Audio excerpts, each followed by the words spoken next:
तो मैथ्स के ऑपरेटर्स तो पता ही होंगे, plus minus divide and multiply. तो कुछ वैसे ही ऑपरेटर्स होते हैं जावा के अंदर। तो आज के इस वीडियो के अंदर जावा ऑपरेटर्स की सारी डिटेल्स और कंप्यूटर उन्हें कैसे प्रोसेस करता है हम वो भी देखेंगे। उसी के साथ फाइनल पार्ट के अंदर हम लोग जावा के अंदर जावा ऑपरेटर्स को प्रैक्टिस करेंगे। तो चलो वीडियो को शुरू करता हूँ। तो देखो, वैसे तो सिर्फ 4 मेन टाइप्स के ही ऑपरेटर्स होते हैं, पर हम लोग सारे देख रहे हैं कब कहाँ कौन सा काम आ जाए कौन। तो सबसे पहले आते हैं अर्थमेटिक ऑपरेटर्स। अर्थमेटिक ऑपरेटर्स जो भी हैं इनके बारे में आप जानते हो, multiplication, division, addition and subtraction. पर इसके अंदर ये जो मॉड्यूलो है इसके बारे में शायद आपको नहीं पता होगा, और अगर अंदाज़ा लगाया भी होगा तो भी वो लगाया होगा परसेंटेज का, कि ये परसेंटेज निकालने के लिए यूज़ हो सकता है। पर नहीं यार, सॉरी, पर ऐसा नहीं है। ये हमें रिमाइंडर निकालने के लिए यूज़ करते हैं। जैसे कि देख लो, अगर मैं 5 को 2 से डिवाइड करता हूँ तो इसका रिमाइंडर आता है 1,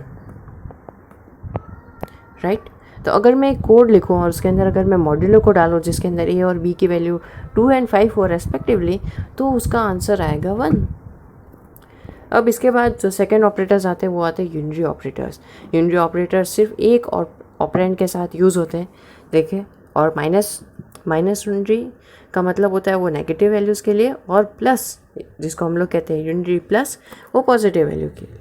अब इसके अंदर एक इंक्रीमेंट ऑपरेटर भी आता है। इंक्रीमेंट ऑपरेटर यानी कि प्लस प्लस अगर मैं कोड के अंदर लिखूंगा तो उसका मतलब होगा +1।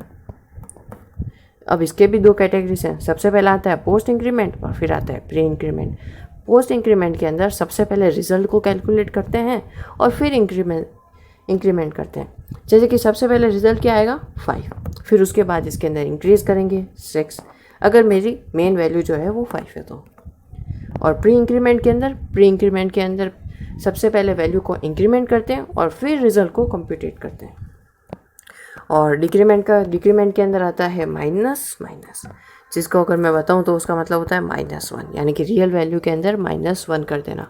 इसके अंदर भी वैसे ही पोस्ट इंक्रीमेंट और प्री इंक्रीमेंट होता है। अब ये आता है logical not operator, use for inverting a boolean value यानी कि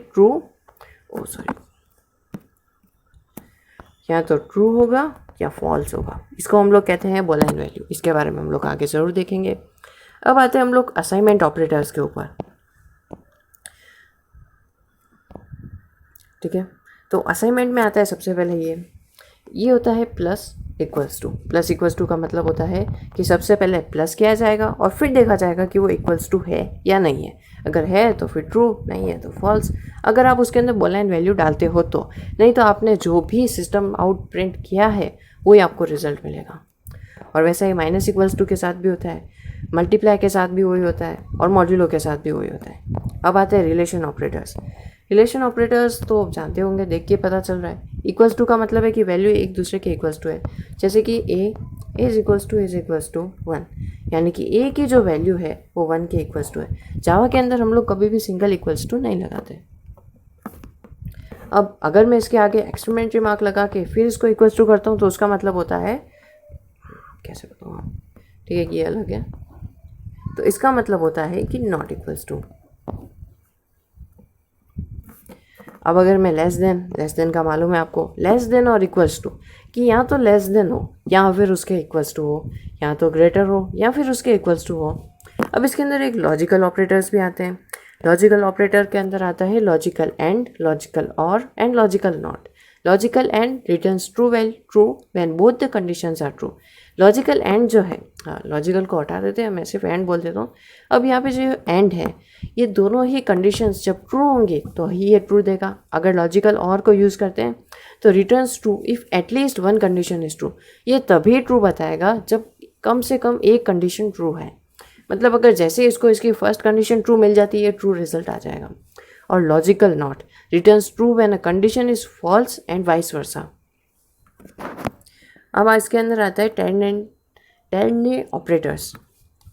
Ternary operators is a shorthand version of if and else statement. It has 3 operands and hence the name ternary. तो देखो, जावा के अंदर हम लोग इसको ऐसे लिखते हैं।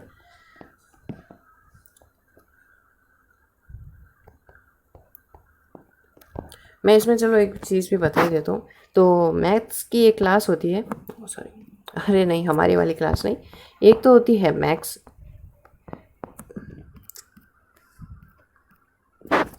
तो एक तो होती है डॉट मैक्स और एक होती है डॉट मिन।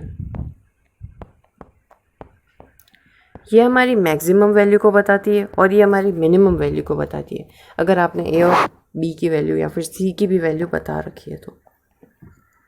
अब 7 आता है बिटवाइज ऑपरेटर्स। बिटवाइज ऑपरेटर्स बहुत काम की चीज़ है जब हम लोग बिटवाइज कोडिंग करते हैं। अब बिटवाइज के अंदर क्या आता है, बिटवाइज सॉरी जो ये सिंगल एंड जब आता है ना तो हम लोग उसको कहते हैं बिटवाइज एंड ऑपरेटर। ये returns bit by bit end of input values, returns bit by bit और ऑफ इनपुट वैल्यूज़। और ये जॉर जो है ऑफ इनपुट वैल्यूज़, जॉर के बारे में हम लोग आगे देखेंगे क्योंकि इसके अंदर आगे एक और है। पर ये वाला चीज़ bitwise complement operators, this is unitary operator which returns the one complement representation of the input value that is with all bits inverted. मतलब कि जो भी आपने वैल्यू को इनपुट किया है उसका ये कॉम्प्लीमेंट बता देता है। अब आता है शिफ्ट ऑपरेटर्स। शिफ्ट ऑपरेटर्स के अंदर आपको कम्प्लीटली लेफ्ट जाना है, कम्प्लीटली राइट जाना है या फिर अनसाइंड, यानी कि shift the bits of the numbers to the right and fill 0 on words left as a result, the left one bit is set to 0। जैसे कि सोच लो कि सेलेक्टेड बिट्स को आपने उधर शिफ्ट किया, अब जो खाली स्पेस बच गई उसके अंदर 0 फिलअप कर दो। ये होता है असाइन राइट शिफ्ट ऑपरेटर। अब आता है instance operator. Instance operator is used for type checking. It can be used to test if an object is instance of a class, a subclass, or an interface journal format.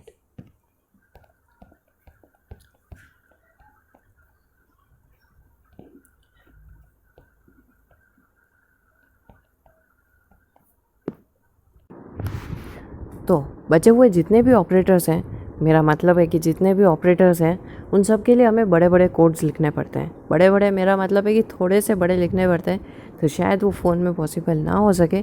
इसलिए अगर possible हो सकेगा तो मैं एक और separate video इसके ऊपर लेके आ जाऊँगा।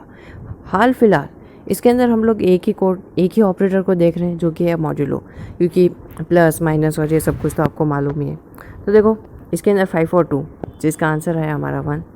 अगर मैं यहाँ पे 5 की जगह पे सोचो कि अगर मैं 35 कर दूँ और अगर मैंने इसको 2 से डिवाइड किया तो हमारी वैल्यू आएगी।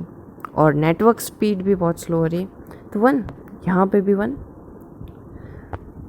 तो ये हमारा सिर्फ रिमाइंडर देता है, रिमाइंडर कुछ भी हो सकता है। अगर मैं इसकी जगह 5 को हटा के अगर मैं यहाँ पे 9 कर देता हूँ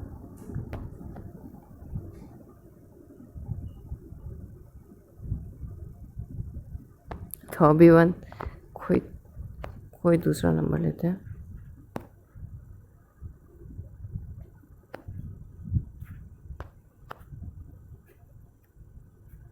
हम लोग एक बड़ा नंबर लेके देखते हैं।